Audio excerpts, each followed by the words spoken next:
Police officers in Marion, Kansas are facing scrutiny after raiding the newsroom of the town's local newspaper. As William Brangham reports, press freedom advocates say it's a clear violation of the First Amendment. Jeff, Marion, Kansas is a town of roughly 2,000. Its paper, the Marion County Record, has 5 full-time employees. On Friday, as you can see in this video, police raided the newsroom, took photos and confiscated computers, cell phones, and other materials. Police say they executed the search warrant as part of an identity theft investigation, but the newspaper has rejected that accusation. The newspaper's publisher and editor said that his 98-year-old mother, Joan Meyer, collapsed and died following a separate raid on the house that they shared. She was co-owner of the paper. Eric Meyer is the publisher and editor of the Marion County Record, and he joins us now.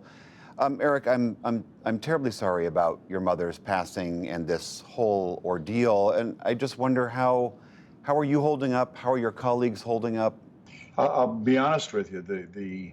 The shock of the raid and all of the attention it's received afterward really hasn't left me almost any time to reflect on my mother's death. So it's pushed it off a little bit. I mean, the details of this case are complicated. That a local restaurant owner alleges that someone at your paper illegally obtained personal damaging information about her, about a previous drunk driving case. She went to the police got the warrant, and they executed that warrant. Is that true? Did anyone at the newspaper illegally obtain this information? Not illegally, but what really happened was a source sent us that information. We were worried whether it was authentic and attempted to verify that it was factual information. We then informed the police that this source had sent us this thing because it was possible that the source had obtained it from police records rather than where she said she did. We notified the police of that Friday before the raids. A week later, they did not ask any question.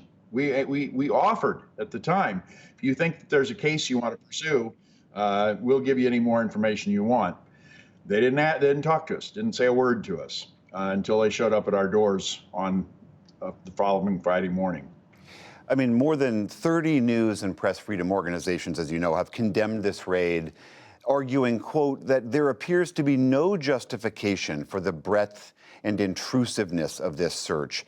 You have suggested that the extremity of this action was partly because of your other reporting about local officials. Can you explain what you mean?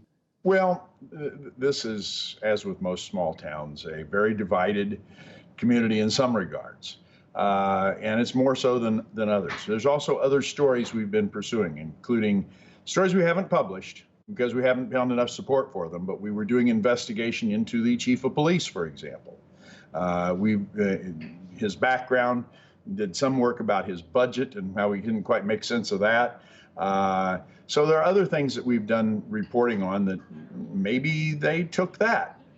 We have some suspicion to believe that.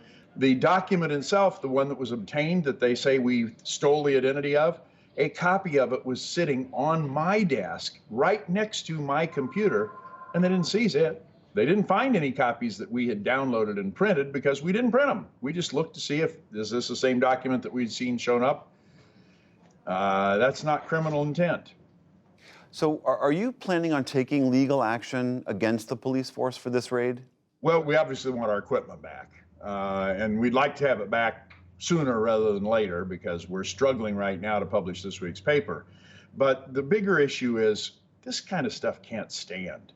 We can't allow police to come running through newsrooms and seizing things and looking, and there's nobody watching the police at this point.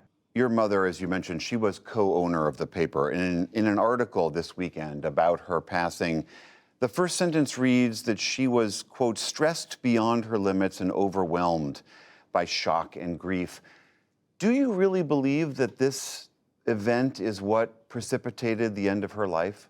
Contributed. I don't know that it caused it entirely, but it's not only I who believe that. The coroner who handled her case and who was her family physician for many years thinks so too. She was so distraught. You know, when you're 98 years old, your world shrinks a bit. She lived in that house for almost 70 years. It was her castle. It was her safe place.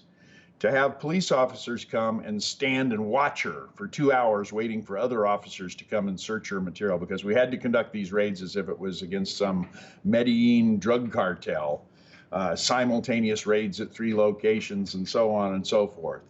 The officers there were nice, the ones that were there initially, but then when 7 of them descended on her house, she just sat most of the evening, where are all the good people? Where are all the good people, and how come they haven't done something about this? Why are they allowed to do this? She worked at the newspaper for 50 years. We bought it 25 years ago. My parents and I jointly bought it 25 years ago to keep it from going under chain ownership. Great part of her life. The dedication to the community and the dedication to community journalism that said, hey, you can make more money buying something, buying stock or something like that rather than buying a newspaper company. But we wanted to do it because it benefits the community. And this is like everything, their back was turned on her. So the last 24 hours of a 98-year-old woman's life was devoted to pain and anguish and a feeling that all her life didn't matter. I think if she were alive today, she'd be pleased that her death has brought some attention to this story and in a positive way. But she's not alive now.